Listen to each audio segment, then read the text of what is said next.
Assalamualaikum warahmatullahi wabarakatuh. Rahayu Rahayu Sagung dumadi. Awal percikan api peperangan antara Pajang dan Mataram.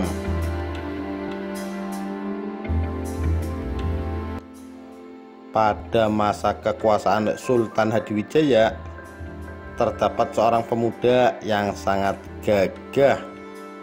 Beliau adalah Raden Pabelan, anak dari Tumenggung Mayang.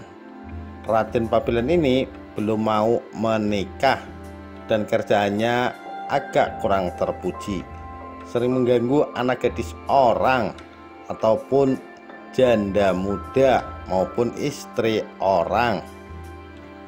Apalagi dengan statusnya anak seorang tumenggung, membuat para gadis banyak yang terpikat. Hal ini yang bikin pusing Tumenggung Mayang selaku ayahandanya. Setiap Tumenggung Mayang bertanya kepada Raden Pabelan, kapan akan menikah? Raden Pabelan selalu menjawab, belum siap, nanti. Sampai bolak-balik Tumenggung Mayang menasehati. Suatu ketika, saking jengkelnya Tumenggung Mayang atas kelakuan anaknya itu, ia pun berkata, kalau engkau memang benar-benar jantan dan lelaki, jangan hanya berani dengan para gadis ataupun janda-janda di sekitar sini saja. Kalau memang jagoan, dekatilah putri Kanjeng Sultan Hadiwijaya, Ratu Ayu Sekar Kedaton. Seketika Raden Pabelan terdiam. Ia bingung bagaimana memikat anak dari Sultan Hadiwijaya. Salah-salah bisa kepala yang melayang. Jika kamu berhasil bahkan sampai menikah dengan Ratu Ayu Sekar Kedaton, maka akan tersohor namamu. Bahkan gelar pangeran akan melekat pada dirimu. Atau engkau ragu dengan ketampananmu untuk memikat Ratu Ayu? Ayahanda, hamba berani menerima tantangan ayahanda. Namun hamba bingung bagaimana caranya untuk berjumpa dengan Raden Ayu Sekar Kedaton, tanya Raden Pabelan.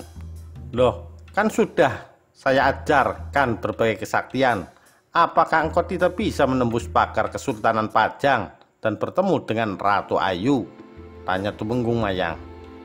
Memang dengan ajian Cirak Banon yang telah ayahanda ajarkan, dengan mudah hamba bisa menembus pagar tinggi Kesultanan Pajang. Namun hamba belum pernah ketemu dengan Raden Ayu. Bagaimana hamba merayunya?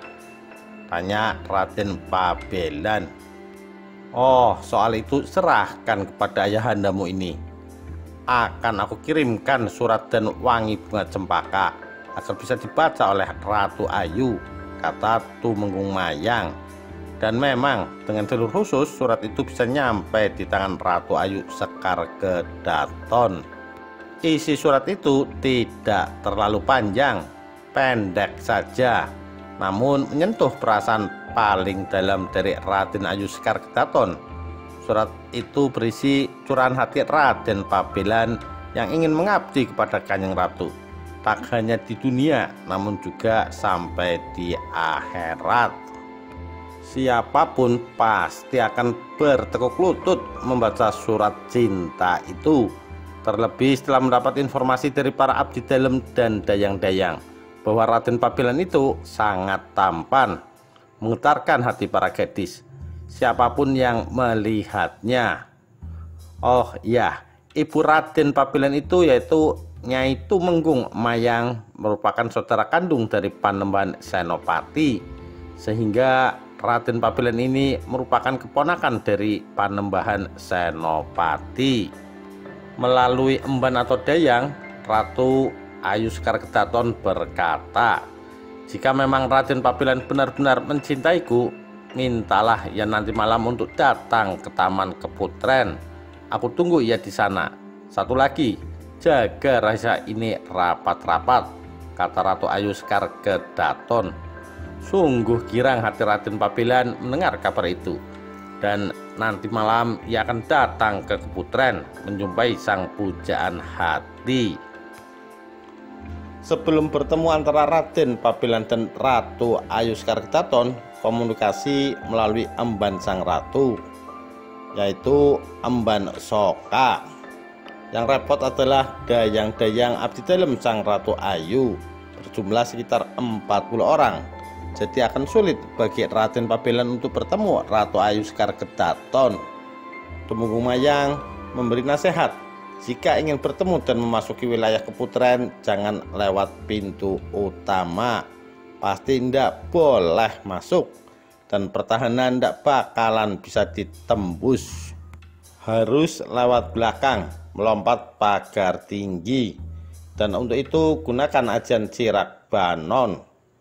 Setelah waktunya tengah malam dan sudah ada janjian antara Raden Pabelan dan Ratu Ayu Sekar Kedaton, maka mulailah Raden Pabelan menuju tembok luar wilayah Keputren. Sebelumnya sudah diwanti-wanti agar jika menggunakan ajian Cirak Banon itu jangan sampai terjadi hubungan badan. Ilmu ini akan punah dan tidak manjur lagi. Setelah sampai di tempat yang dituju, Raden Pabelan mengucap mantra-mantra ajian ini. Dan ketika tangannya mengusap pagar bata, mendadak sontak pagar bata itu ambles ke bawah tanah. Setelah melewati pagar bata, laki-laki tinggal diusap pagar bata naik kembali pada posisi semula. Sambil mengendap-endap, Raden Pabelan menuju ke wilayah Taman Kaputren. Dan ia di sana bertemu dahulu dengan emban Soka. Melalui emban Soka inilah Raden Pabelan bisa bertemu dengan Ratu Ayu Sekar Kedaton. Ketika bertemu, baik Raden Pabelan maupun Ratu Ayu sangat terpikat akan kecantikan atau ketampanan masing-masing. Terlebih Raden Pabelan pintar merayu, segala pujian dan rayuan pun mengalir. Dan ini membuat Ratu Ayu semakin terpikat kepada Raden Pabelan. Keduanya merasakan sensasi seolah dunia hanya milik mereka berdua. Raden Pabelan dan Ratu Ayu terbuai dalam lautan asmara. Tak terasa sudah sampai 7 hari 7 malam. Sang Ratu Ayu berkata kepada para emban, "Jangan ada yang masuk ke kamar saya, biarkan saya saja yang membersihkan kamar ini. Jangan ada yang membantah. Kalau ada yang membantah, nanti saya pecat dari Keputren ini," titah sang ratu. Rasa penasaran setelah hari ke-7 berjangkit pada hampir seluruh para dayang-dayang atau abdi dalam sang ratu. Diam-diam mereka pun mengintip, menguping apa yang terjadi di dalam.